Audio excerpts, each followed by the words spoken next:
Hello दोस्तों, welcome back to my channel. और आज मैं जिस मूवी को एक्सप्लेन करने वाली हूँ उसका नाम है द वेल। ये हॉरर थ्रिलर मूवी 2023 में रिलीज हुई थी और अगर मैं इसकी रेटिंग्स की बात करें तो इसकी IMDb rating 5.1 stars out of 10 है।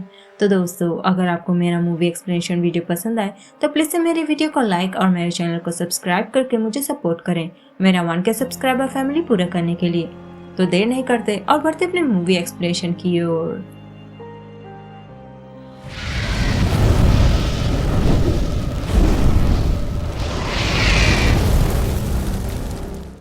तो इस मूवी की शुरुआत होती है 1993 इटली में, जहां पर हम मूवी के मेन कैरेक्टर लीजा को देख पाते हैं, जो कि एक बर्डिंग आर्ट रिस्टोरर थी और वो अमेरिका से इटली आई थी काम के सिलसिले में, जो कि था पेंटिंग रिस्टोर करना। और ये उसके फादर का बिजनेस है जिस काम को उसने पूरी तरह से सीख लिया था। और वैसे तो ये काम करने के लिए उसके फादर ही आते, लेकिन बदकिस्मती से वो बीमार पड़ गए थे कॉन्ट्रैक्ट लेने के बाद ही। और अगर वो लीजा को काम करने के लिए नहीं भेजते तो उन्हें पेनाल्टी पड़ जाती और उनका कारोबार ही डूब जाता पेनाल्टी भरते भरते। तभी रास्ते में एक जगह पर बस रुकती है कुछ पैसेंजर्स को पिकअप करने के लिए। और ये 3 लोग थे, जिनमें से 2 लड़कियां थी, ट्रेसी और मेडिसन, और एक लड़का जिसका नाम था टोनी, और वो एक इटालियन था जो कि था उनका टूरिस्ट गाइड। और ट्रेसी और मेडिसन एक तरह से अमेरिकन थी, इसलिए उनकी दोस्ती लीजा से तुरंत ही हो जाती है और उन्हें भी उसी जगह पर जाना था जहाँ पर लीजा जा रही थी। लेकिन लीजा एक आर्ट रिस्टोरर थी और ये दोनों लड़कियां थी बायोलॉजिस्ट, जो फ्लोरा और फौना की रिसर्च के सिलसिले में आई थी उस अनजान जगह पर। और ये अपनी पूरी रात उसी फॉरेस्ट में बिताने वाली थी और ये चीज लीजा को काफी रोचक लगती है। तब ये चारों पूरे रास्ते बातचीत करते हुए आते हैं और फाइनली शाम ढलने तक ये लोग अपने डेस्टिनेशन पर पहुंच जाते हैं, संबूची में। जिसके बाद लीजा को जाना था टाउन के सेंटर में अपने होटल की ओर और ये लोग रुकने वाले थे फॉरेस्ट में। और तब जाते जाते ये लोग लीजा से प्रॉमिस करते हुए जाते हैं कि उनका काम खत्म होने के बाद वो लोग उससे मिलने के लिए आएंगे और मिलने के बाद वो लोग कहीं पर घूमने के लिए जाएंगे साथ में। तब सीन शिफ्ट होती है और हम सुबह लीजा को बस स्टॉप के पास बैठी हुई देखती है, जो वहाँ पर बस का इंतजार कर रही होती है। लेकिन तभी एक मार्कस नाम का लड़का आता है और उससे कहता है कि यहाँ पर बस नहीं आती और वो उससे पूछता है कि वो कहाँ जाना चाहती है। और उस जगह के बारे में जानने के बाद वो लड़का लीजा से कहता है कि मैं भी वहीं पर काम करता हूँ और तुम्हें वहाँ तक ले जा सकता हूँ। और वो तब लीजा का सामान उठाता है और वो दोनों तब बातें करते हुए वहाँ पर उस जगह तक पैदल ही जाते हैं मेंशन तक, जो काफी पुराना था और मार्कस का पब वहीं पास में ही था। तो लीजा अपना मूड फ्रेश करने के लिए वहाँ पर जा सकती थी। और उस मेंशन में पहुँचने के बाद लीजा एक बड़ी अजीब सी बात नोटिस करती है कि उस मेंशन के मालिक ने एक रेमन को पिंजरे में पाल रखा था। और तभी वहाँ पर मेंशन की मालकिन एमा आती है लीजा से मिलने के लिए, जो काफी हम्बल थी। और वो तब लीजा को अंदर ले जाती है और उसे वो पेंटिंग दिखाती है जो उसे रिस्टोर करना था, जो आग लगने की वजह से काला पड़ गया था। लेकिन अजीब सी बात थी कि वो पेंटिंग जली नहीं थी और ये पेंटिंग 15th सेंचुरी का था, जो एमा के लिए काफी ज्यादा इम्पोर्टेंट था उसके हिसाब से। और वो चाहती थी कि लीजा 2 हफ्ते के अंदर अपना काम पूरा करे, क्योंकि उसे उस पेंटिंग को एक्सक्लूसिव ऑक्शन में रखना था। तब लीजा उनकी इमरजेंसी को देखते हुए उसी कमरे में सोने का फैसला करती है ताकि वो जल्द से जल्द अपना काम पूरा कर सके, वरना ये काम तो 1 महीने में ही पूरा हो पाता। तब लीजा तुरंत से ही अपने काम में जुट जाती है अपने तरह तरह के औजार लेकर। और तब कुछ ही पल बाद वो टेरेस पर किसी को गाते हुए सुनती है, जो कि कोई क्रीपी सी सॉन्ग गा रही थी। इसलिए लीजा उसे फाइंड आउट करने के लिए जाती है, जो निकलती है एक लड़की। और लीजा को देखते ही वो वहाँ से तुरंत ही भाग जाती है और लीजा समझ ही नहीं पाती कि इसे क्या हुआ। जिसके बाद हम टोनी को फॉरेस्ट में देख पाते हैं, जो कि माइक वगैरह सेट कर रहा होता है वहाँ पर। और मेडिसन और ट्रेसी अपने टेंट में सो चुकी थी। तब टोनी के माइक सेट करने के कुछ ही सेकंड्स बाद टोनी को कुछ वियर्ड से साउंड सुनाई देने लगते हैं। इसलिए टोनी उस चीज को फाइंड आउट करने के लिए जाता है फॉरेस्ट में। लेकिन अगले ही पल हम उसकी चीख सुन पाते हैं, जो मेडिसन और ट्रेसी भी सुनकर जाग जाती हैं और सोचने लगती है कि कहीं टोनी किसी मुसीबत में तो नहीं है। इसलिए मेडिसन जब उसे टेंट में नहीं पाती, तब मेडिसन ट्रेसी को टेंट के अंदर छोड़कर टोनी को ढूंढने के लिए निकल पड़ती है। लेकिन जैसे ही वो थोड़ी डीप जाती है जंगल में, वो टोनी के खून से सने कैप को देख लेती है और वो एकदम से डर जाती है और दौड़ते हुए ट्रेसी के पास आकर बताती है कि उन्हें इमरजेंसी नंबर पर कॉल करना होगा, क्योंकि टोनी के साथ में कुछ तो बुरा हो गया है। तब उसी समय कोई मेडिसिन का गला दबाकर उसे ट्रेसी की आंखों के सामने से ही उठा ले जाता है और तब कुछ ही सेकंड्स बाद जब ट्रेसी बाहर झांकती है तो कोई इंसान एक लकड़ी से उसे मारकर बेहोश कर देता है, जिसके बाद जब उनकी आंखें खुलती हैं तीनों खुद को कैद पाते हैं सलाखों के पीछे। और वहाँ पर एक आदमी मौजूद था जिसकी तबीयत एकदम से खराब थी और वो भी कैदी था।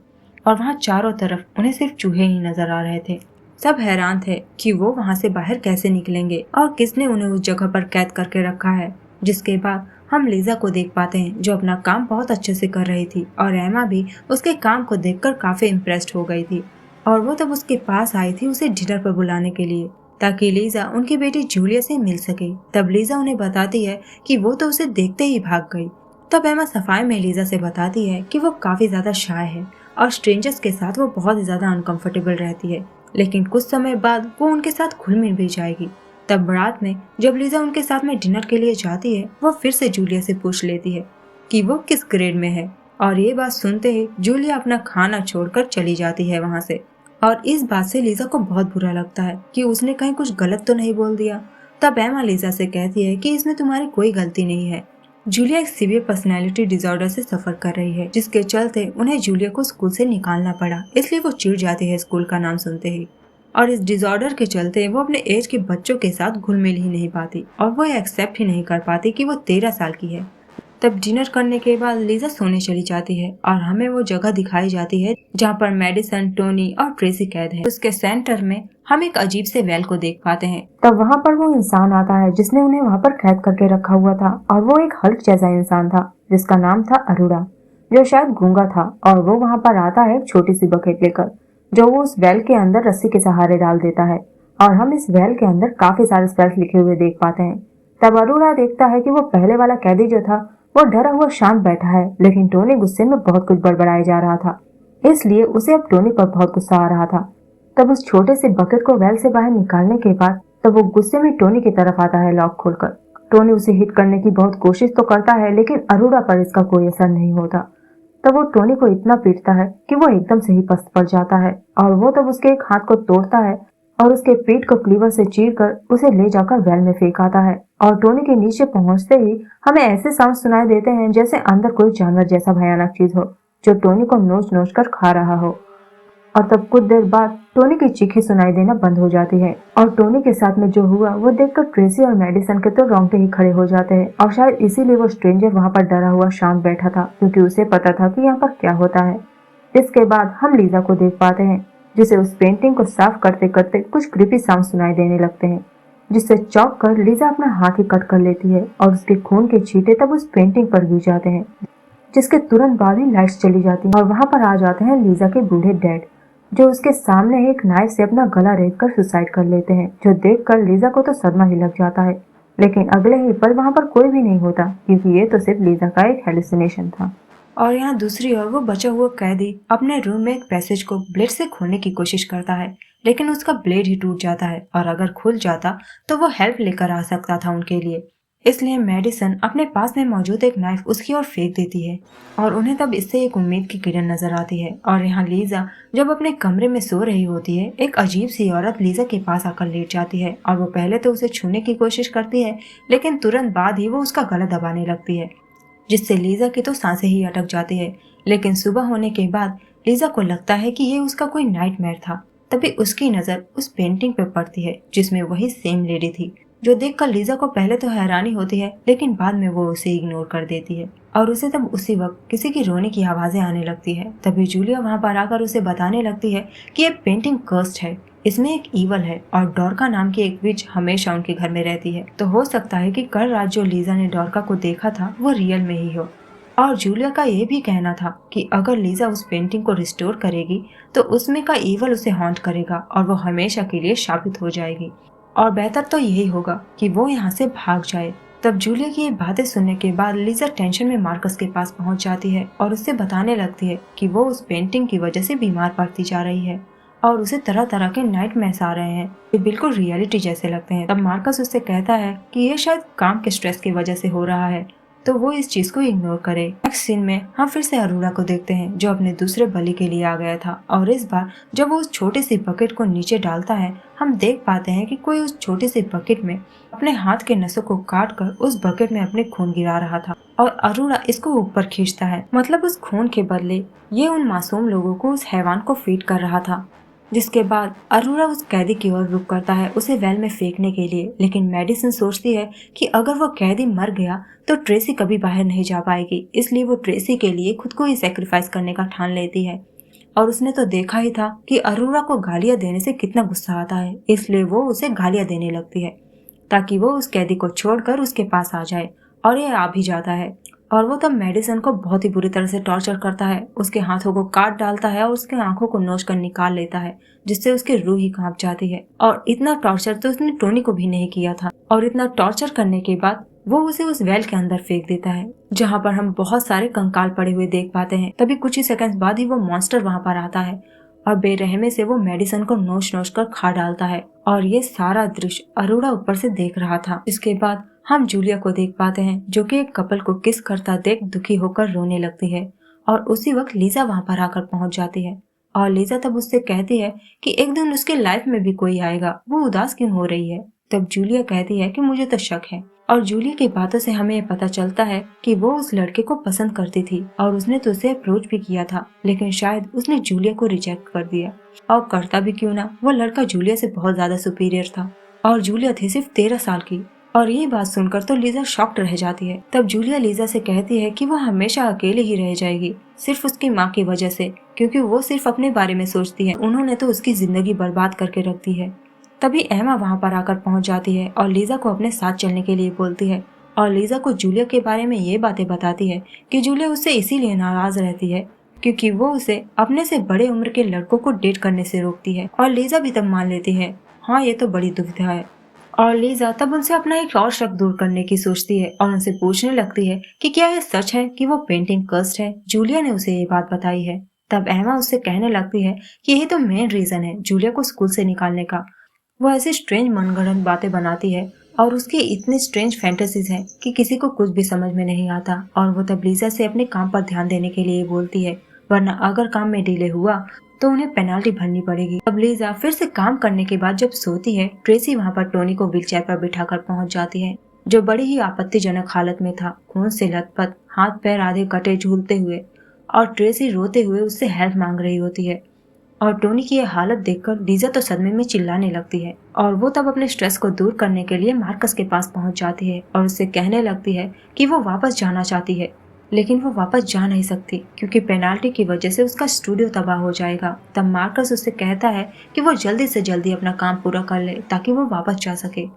और वो तब उसी रात कुछ पिल्स लेती है अपने स्ट्रेस को दूर करने के लिए, लेकिन तभी उसे बाथरूम से किसी की रोने की आवाजें आने लगती है। और जब वो वहाँ पर देखने के लिए जाती है, मेडिसन वहाँ पर उसे बाथ टब में नजर आती है, उसी घायल अवस्था में। और वो बाथ टब पूरी तरह से उसके खून से भरा हुआ था। और ये दृश्य देखकर तो लीजा के तो होश ही उड़ जाते हैं और वो वहाँ से डर कर जब भागने लगती है तभी वो एमा से टकरा जाती है, जो आकर देखती है कि बाथ टब का पूरा पानी ओवरफ्लो हो रहा है, जो वो लीजा की गलती बताती है। और वो उसे ड्रग्स लेने के लिए डांटती है और कहती है कि अगर वो ऐसे ही करती रही तो वो समय से पहले अपना काम पूरा नहीं कर पाएगी, और अगर वो वहाँ से जाने की भी कोशिश करेगी तो उस पर पेनाल्टी पड़ जाएगी। और मजबूरन तब लीजा को वहाँ पर रुकना पड़ता है। और यहाँ दूसरी ओर वो स्ट्रेंजर कैदी जो था वो उस नाइफ के हेल्प से उस पैसेज को ओपन कर लेता है, लेकिन जैसे ही वो वहाँ से भागने की कोशिश करता है वो उस मॉन्स्टर का शिकार बन जाता है, जो उसके फेस को नोचकर खाने लगता है। और ट्रेसी तब उसकी चीखें सुनकर उम्मीद ही छोड़ देती है कि वो कभी वहाँ से आजाद भी हो पाएगी।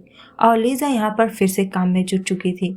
और तभी हम एमा को देख पाते हैं जो अपने फेस को पहले निहारती है और फिर एक रेड कलर के लिक्विड को पीकर बहुत ही ज्यादा रिलीफ फील करती है। और उसके पीछे ही हम उस डॉर्का विच को खड़ी देखते हैं। मतलब जूलिया जो कह रही थी वो सच था और शायद एमा अरोरा का कलेक्ट किया हुआ वो ब्लड ही पी रही थी।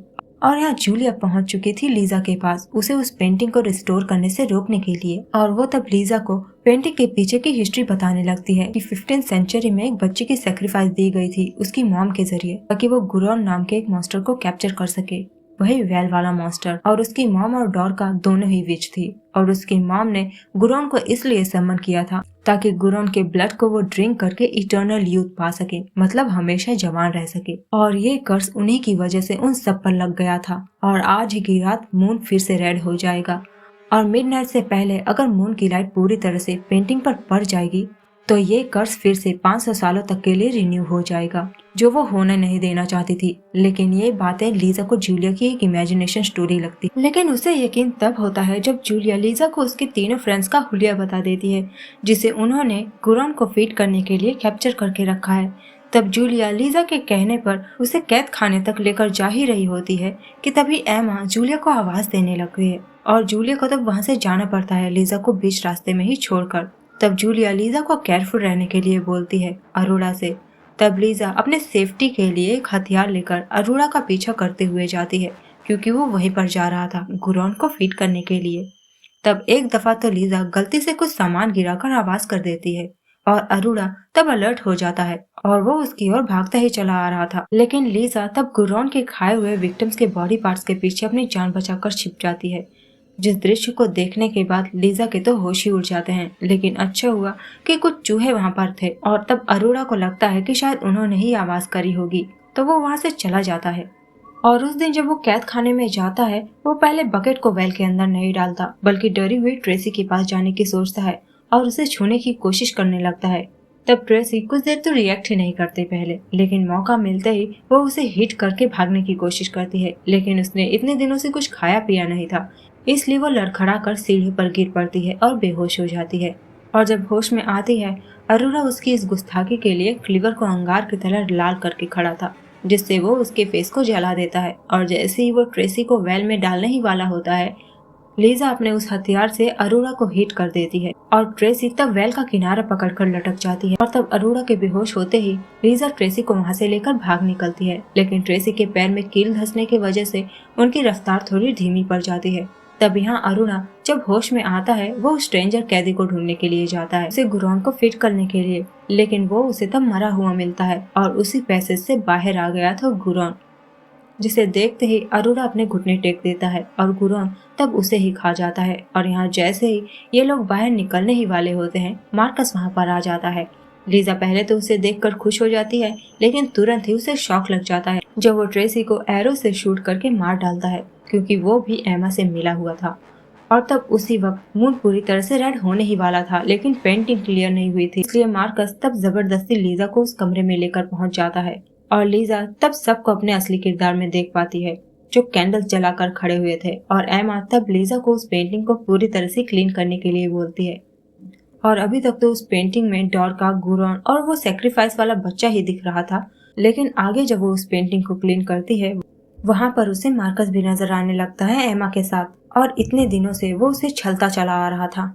और लीजा तब उस पेंटिंग में एमा के हाथ में गुरॉन को कैप्चर करने वाला स्पेल भी लिखा हुआ देख पाती है। तभी पेंटिंग पूरी तरह से क्लीन भी नहीं हो पाई थी कि तभी एंट्री हो जाती है जूलिया की, जो एक कैंडल और गैसोलीन के साथ आई थी, जो वो उस पेंटिंग पर छिड़क देती है जलाने के लिए। और शायद जब कभी भी ये पेंटिंग जली हुई होगी, उसे भी इसने ही जलाई होगी। तब एमा मार्कस को लीजा और जूलिया को मारने का ऑर्डर दे देती है, लेकिन लीजा मार्कस की आंखों में स्प्रे करके उसे घायल कर देती है। तब गुस्से में एमा उठती है और आकर लीजा को एरो से हिट करके उसे घायल कर देती है, जिस वजह से लीजा जमीन पर गिर पड़ती है। तब जैसे ही मार्कस होश में आता है, वह एमा के कहने पर लीजा और जूलिया को नाइफ से मारने के लिए जैसे ही आगे बढ़ता है, उसी वक्त आधे अधूरे विजिबल पेंटिंग पर रेड मूनलाइट पड़ती है, और मार्कस, एमा, डॉर्का सब बेबस होने लगते हैं, और वो बूढ़े होकर एक राख में तब्दील हो जाते हैं। और अब जूलिया भी बूढ़ी होती जा रही थी, लेकिन वो बहुत ज्यादा खुश थी, क्योंकि वो सेंचुरी से उस 13 साल की बच्ची के शरीर में कैद थी, और इसलिए वो हमेशा से अपने से बड़े इंसान को डेट करना चाहती थी। लीजा को जूलिया के जाने का बहुत ही दुख था, लेकिन वो कर भी क्या सकती थी। और वो तब वहाँ से जैसे ही बाहर निकलने की कोशिश करती है, गुरॉन उसकी ओर बढ़ता चला आ रहा था, और लीजा के दरवाजा बंद करने पर भी वो दरवाजा तोड़कर अंदर घुस आता है। तब लीजा जल्दी जल्दी उस पेंटिंग को क्लियर करती है, और तब मजबूरन अपनी जान बचाने के लिए वो उस पेंटिंग में से उस स्पेल को रीड करके गुरॉन को अपने वश में कर लेती है, और उसे वेल के पास जाने का ऑर्डर देती है। और अब लीजा उसकी मास्टर बन चुकी थी, जिसके बाद हमें 30 साल बाद का सीन दिखाया जाता है, जहाँ पर हम लीजा को वैसी की वैसी जवान और खूबसूरत देख पाते हैं।